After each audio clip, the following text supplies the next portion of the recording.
Kidney திருட்டு வழக்க தமிழக சுகாதாரத்துறை மீண்டும் கையில் எடுத்திருக்கிறது. நம்ம கண்ட காட்சி உண்மைதானா? எதுக்கு வெளியே இருந்தே பார்ப்போம். தமிழ்நாடு மருத்துவ மற்றும் ஊரக நல பணிகள் இயக்குனர் சித்ரா தலைமையில் மீண்டும் விசாரணை மேற்கொள்ள தற்போது இந்த உத்தரவு பிறப்பிக்கப்பட்டிருக்கிறது.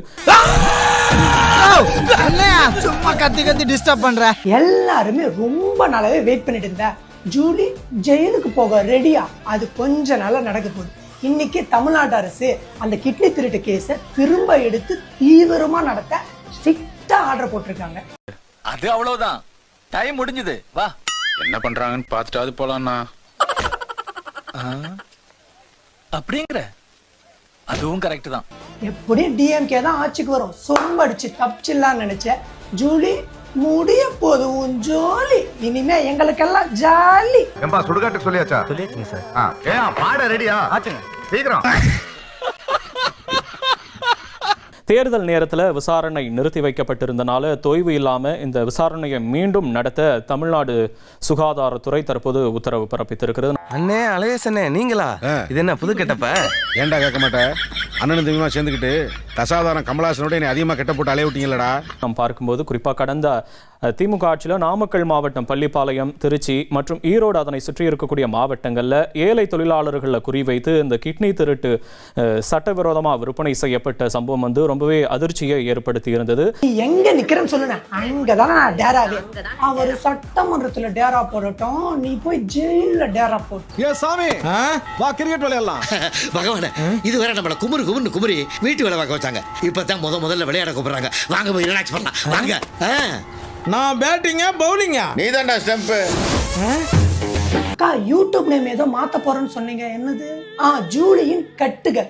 அந்த கட்டுகளை கட்ட கட்டி ஓரம் வச்சுட்டு ஜெயில போய் காலியே கிண்டு.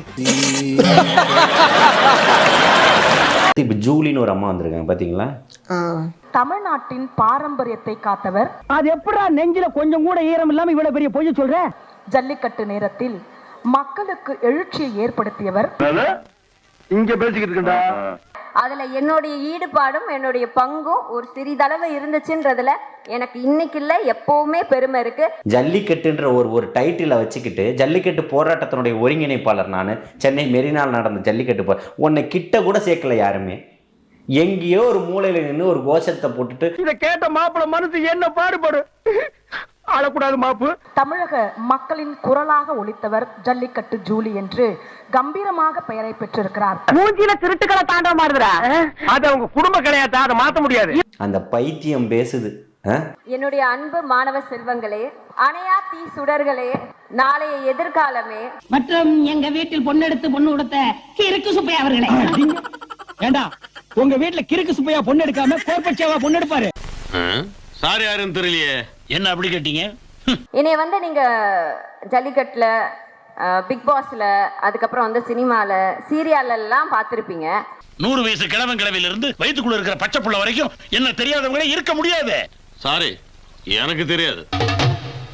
ஆனா எனக்குன்னு ஒரு ஐடென்டிட்டியை கொடுத்தது என்னமோ ஒரு பெரிய அரசியல் களம் தான்.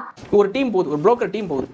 இந்த புரோக்கர் டீம் போய் என்ன பண்ணுறாங்க, உங்களுக்கு இவ்வளோ கஷ்டம் இருக்குது, கடன் தொல்லை இருக்குது, பிள்ளைங்களுக்கு ஃபீஸ் கட்டணும், ஏன் உங்களுக்கு உங்களுக்கு 2 கிட்னி இருக்குது, ஒரு கிட்னி நீங்கள் கொடுத்தீங்கன்னா அதை வச்சு அட்ஜஸ்ட் பண்ணி உங்களால் வாழ முடிஞ்சிடும், அது வளர்ந்துடும். ஸோ அப்படி இருக்க காரணத்தினால ஒரு கிட்னி நீங்கள் கொடுத்தீங்கன்னா உங்களுக்கு 10 லட்ச ரூபா தரும். 10 லட்ச ரூபா உங்களுக்கு வந்து எவ்வளோ பெரிய அமௌண்ட் அப்படின்னு சொல்லிட்டு ஆசை வார்த்தைகளை சொல்லி இதில் இன்வால்வ் ஆகியிருக்கிற நபர் ஜூலி அப்படிங்கிற ஒரு விஷயம் வரும்போது கேவலமாக இருக்குது. ஆனா எனக்குன்னு ஒரு ஐடென்டிட்டியை கொடுத்தது என்னமோ ஒரு பெரிய அரசியல் களம் தான். இதில் இன்வால்வ் ஆகியிருக்கிற நபர் ஜூலி அப்படிங்கிற ஒரு விஷயம் வரும்போது கேவலமா இருக்கு. அட வெக்கம் கட்டுவீங்களா? இதுக்கு எதுக்குடா வெள்ளையங்கிலி மாலையன்னு மானம் கட்ட அயோக்கிய பள்ளிலாம் குழப்பத்தை புழுத்த வழியலாம். இன்னைக்கு வரைக்கும் ஏதோ ஜல்லிக்கட்டு போராட்டத்தோட மொத்த பெருமையை நான் தான் திருடிட்டேன்னு நினைக்கிறாங்க. ஜூலி, நீ திருடினது கிட்னி. அதான் நான் யாரும் தெரிஞ்சு போச்சு இல்ல. அப்புறம் நான் மறுபடியும் லுக்கு லூசில விடு. ஒரு கடுகளவு பங்கு என்னோடது இருக்கணும்னு நான் நினைச்சு ஒரு விஷயம் பண்ணேன். இன்னைக்கு வரைக்கும் ஏதோ ஜல்லிக்கட்டு போராட்டத்தோட மொத்த பெருமையை நான் தான் திருடிட்டேன்னு நினைக்கிறாங்க. பிக் பாஸ் நிகழ்ச்சியில் கலந்துக்கிட்டவன ஜல்லிக்கட்டு ஜூலினாங்க. விஜய் டிவி முற்றுகை போராட்டம் நடத்துவதற்காக தயாராகி போனவன் நான். அப்புறம் அதனுடைய மேலாளர் வந்து என்னை தொடர்பு கொண்டு இது வந்து ரெக்கார்டட் ப்ரோக்ராம், 48 மணி நேரம் நாங்கள் இதை ரெக்கார்ட் பண்ணி தான் இந்த ப்ரோக்ராமை போட்டுக்கிட்டு இருக்கிறோம். என்னங்க எனக்கு ஒண்ணுமே புரியல. அதுதானப்பா எனக்கும் புரியல. எங்களுக்கு 48 மணி நேரம் நீங்கள் அவகாசம் கொடுங்க, ஜல்லிக்கட்டுன்ற வார்த்தையை நாங்கள் இனிமேல் பயன்படுத்த மாட்டோம், ஜல்லிக்கட்டு ஜூலின்னு நாங்கள் இனிமேல் சொல்ல மாட்டோம்னு சொல்லி அந்த அஷூரன்ஸை கொடுத்தாங்க. ஏண்டா தரித்திரம் முடிச்ச மூதேவி, உன் கதையினோட காரி துப்புற மாதிரி இருக்கு. ப்ளீஸ், இப்போ இல்லை, எப்பவுமே நான் அதை சொல்ல மாட்டேன்.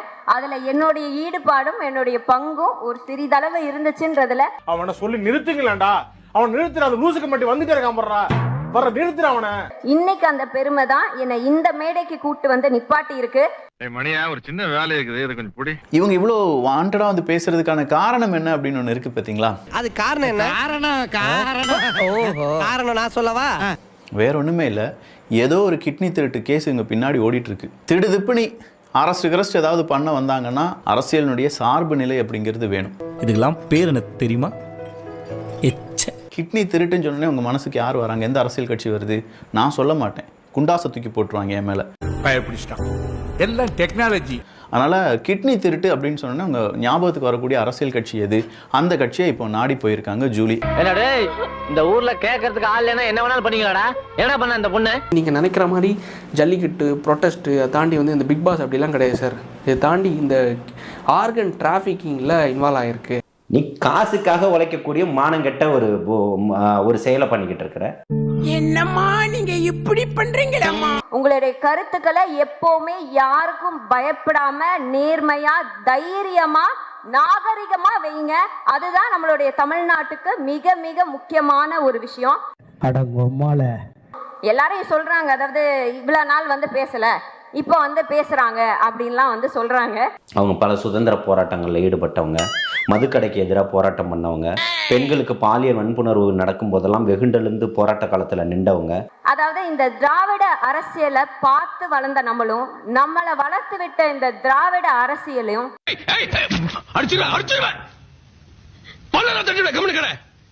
டெல்லியில இருந்து ஏவி விடக்கூடிய இந்த இடி ரைடு, சிபிஐ ரைடு இதெல்லாம் வச்சு இந்த மாபெரும் இயக்கத்தை எந்த ஒரு தூசியும் பற்றக்கூடாதுன்றதுல என்னுடைய பங்கு இருக்கணும்ன்றதுல நான் ரொம்ப தெளிவா இருந்தேன்.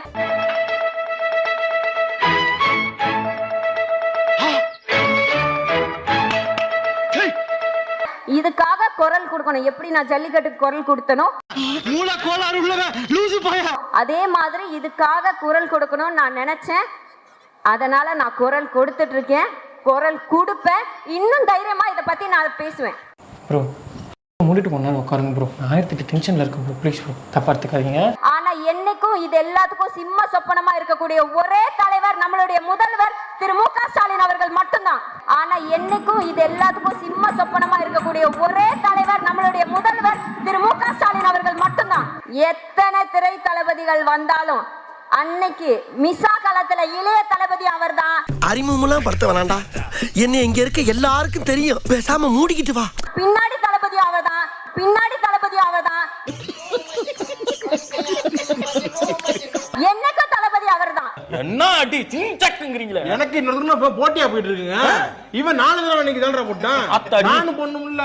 இது தமிழ்நாடு, அது தெரியறா ஈன. இது திராவிட கோட்டை நக்கு. இத எந்த பிராமண கடப்பாறையை கொண்டும், இல்ல எந்த ஸ்டார் கடப்பாறையும் கொண்டும், எந்த திரை தளபதி கடப்பாறையை கொண்டும் பாயா லூசு லூசு டாம்பர் இருப்ப. ஏடா பேச்சல லூசுங்கறாங்க, நான் பைத்தியக்காரனா? பைத்தியக்காரனா? இங்க யாராலையும் ஒண்ணு படிக்க முடியாது, ஒண்ணு படிக்க முடியாது, ஒண்ணு படிக்க முடியாது.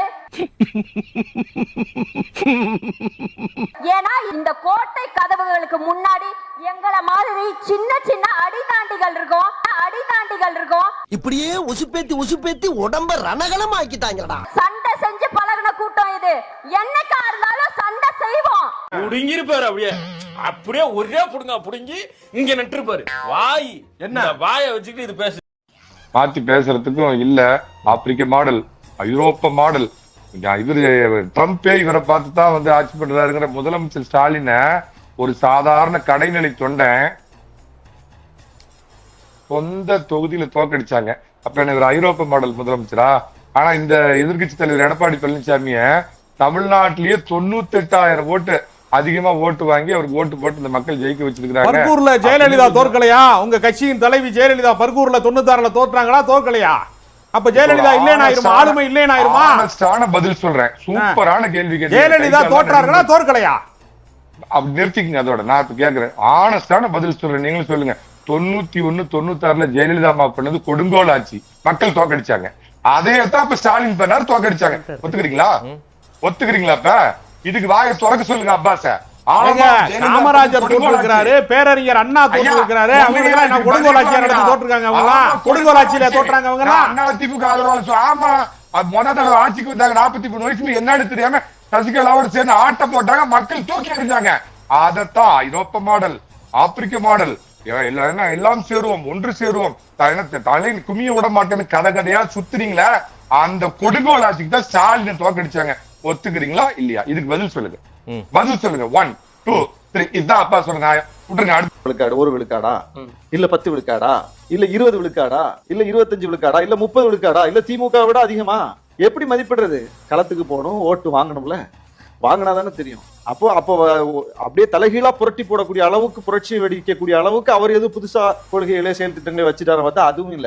ஏற்கனவே 100 ஆண்டுகளாக இந்த மண்ணில் பின்பற்றப்பட்டு வருகிற கொள்கைகளை தான் திரும்ப வெளிப்படுத்துறாரு. அதுக்கு ஈர்ப்பு இருக்காது. என்ன பண்ணீங்க? இல்ல விஜய் வீச்சை ஒப்பிடும் போது விஜய்க்கு இருக்கிற ஊடக வலிமை, விஜய்க்கு இருக்கிற யங்ஸ்டர்ஸ், விஜய்க்கு இருக்கிற மாசு, இதெல்லாம் ஒப்பிடும்போது அரசியல் கட்சிகள் அந்த இடத்துல நிக்கவே முடியாது சொல்ல போனா. ஏன்னா அவர் நேரடியா மக்களை ரீச் பண்ணக்கூடிய ஒரு வலிமையான, இன்னைக்கு என்ன டெக்னாலஜியோ அந்த டெக்னாலஜியில உச்சத்துல இருக்கார். அது வேற எந்த தலைவர்களுக்கு இருக்கு? எந்த கட்சிக்கு இருக்கு? நீங்க வந்து ஒரு செட்டப்பை உருவாக்கி செய்யறது ஒண்ணு, எந்த செட்டப்புமே தேவையில்லை. தன்னியல்பா யாரோ உட்கார்ந்து ரீல்ஸ் போட்டுட்டு இருப்பாங்க விஜய்க்கு, யாரோ உட்கார்ந்து அவருக்காக களமாடிக்கிட்டு இருப்பாங்க. அது வேற இல்ல. அது யாரோடய ஒப்பிட முடியாத ஒரு வலிமை இல்ல. இப்போ விஜய் அவர்களை மிஞ்சின அதை ஒப்பிடும் போது விஜய் மிகப்பெரிய கலைஞர். விஜயுடைய வீச்சு வேற. அவர் ரசிகர் மன்றம் நடத்திட்டு இருக்கும் போதே சொன்னாங்க, யாருக்கும் இல்லாத அளவுக்கு ரசிகர் மன்றங்கள் இருக்குது விஜய்க்கு, எந்த நடிகர்களுக்கும் இல்லாத வலிமை விஜய்க்கு இருக்கு அப்படின்னு ஏற்கனவே அவரை பற்றிய மதிப்பீட்டு உண்டு. அப்போ அந்த மதிப்பீட்டோட தான் நம்ம அவரை அணுகணும். அவரை வந்து குறைத்து மதிப்பிடலை. அந்த மதிப்பீட்டுக்கு உரிய ஒரு வாக்கு விழுக்காடு அவருக்கு கிடைக்கும்னு நினைச்சோம். ஆனால் இது யாரும் எதிர்பாராது. இந்த தேர்தல் முடிவுகளுக்கு என்ன காரணம்? உங்க கூட இருக்கிறவங்க நல்ல அமைச்சர்களா நீ நியமனம் செஞ்சிருக்கணும். சேகர் பாபு மாதிரி இப்ப ஒரு அமைச்சர் வச்சுக்கிட்டு நீங்க என்ன பண்ணிருப்பீங்க? செந்தில் பாலாஜி வச்சுட்டு நீ என்ன பண்ண போய் பண்ணி? உங்களுக்கு என்ன ஏவாவேலு போன்ற ஒரு அமைச்சர், அதுக்கு எல்லா இலாக்காவும் அவர் கொடுக்கும். அவர் அவ்வளவு பெரிய திறமசாலி ஏவாவேலு. அவர் எந்தெந்த கட்சியில வந்தார் போனாரு. அவருக்கு எல்லா இலாக்கா என்ன உங்களோட நோக்கம் என்ன? அதுக்காக தமிழ்நாடு மக்கள் உங்க தேர்வு பண்ணியிருந்தாங்க. சேகர் பாபு அவ்வளவு ஆணவம். இன்னைக்கு ஸ்டாலின் அவர்கள் கொளத்தூர்ல தோத்ததுக்கு காரணமே சேகர் பாபு. திமுக ஒரு பெரிய பின்னடைவை சந்திச்சிருக்கு. சரி, தோத்துட்டோம். அதுக்கு தேர்தல் முடிவுகளுக்கு என்ன காரணம்? அது காரணம் என்ன? காரணம் நான் சொல்லவா? நீட் தேர்வை ரத்து செய்ய கழக ஆட்சி அமைந்ததும் முதல் சட்டமன்ற கூட்டத்தொடரிலேயே சட்டம் இயற்றப்படும். 30 வயதுக்கு உட்பட்ட தமிழக கல்லூரி மாணவர்களின் கல்வி கடன்களை தள்ளுபடி செய்யப்படும். மாதம் ஒரு முறை மின் கட்டணம் செலுத்தும் முறை அமுல்படுத்தப்படும். அனைத்து தரப்பு மக்களின் நலத்தையும் கருத்தில் கொண்டு பெட்ரோல் விலை லிட்டருக்கு 5 ரூபாயும், டீசல் விலை லிட்டருக்கு 4 ரூபாயும் குறைக்கப்படும். சமையல் எரிவாயு சிலிண்டருக்கு 100 ரூபாய் மானியமாக வழங்கப்படும். போக்குவரத்து தொழிலாளர்களுக்கு மீண்டும் பழைய ஓய்வூதிய திட்டம் அமல்படுத்தப்படும். பகுதியினர் ஆசிரியர்கள் அனைவரும் பணி நிரந்தரம் செய்யப்படுவார்கள். சொத்து வரி அதிகரிக்கப்படாது. பழைய திமுகவை இந்தியா திரும்பவும் பார்க்க வேண்டியிருக்கும். நம்முடைய தலைவர் தலைமையிலான ஆட்சி அமையும். அப்போ தமிழ்நாட்டில் நீட் இருக்காது. பழையபடி +2 மார்க்கை வச்சு நம்ம பசங்க மெடிக்கல் படிக்கத்தான் போறாங்க. திராவிட முன்னேற்ற கழகம் ஆட்சிக்கு வந்ததுன்னா கண்டிப்பா நீட் தேர்வு ரத்து செய்யப்படும். எங்களுக்கு தெரியும். காய்ஸ், ரீசெண்டா நார்த் இந்தியால என்ன நடக்குதுன்னு கவனிச்சிங்களா? இல்லனா இதை பார்த்துட்டு வாங்களேன்.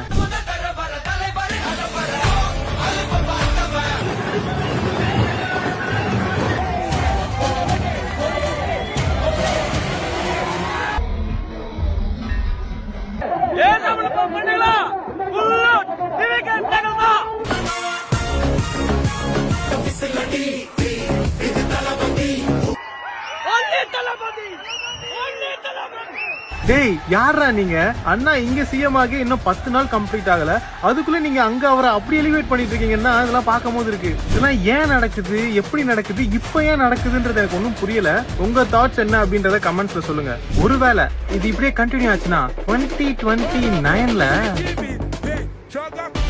இருக்குமோ? நடந்துருமா? பாப்போம்.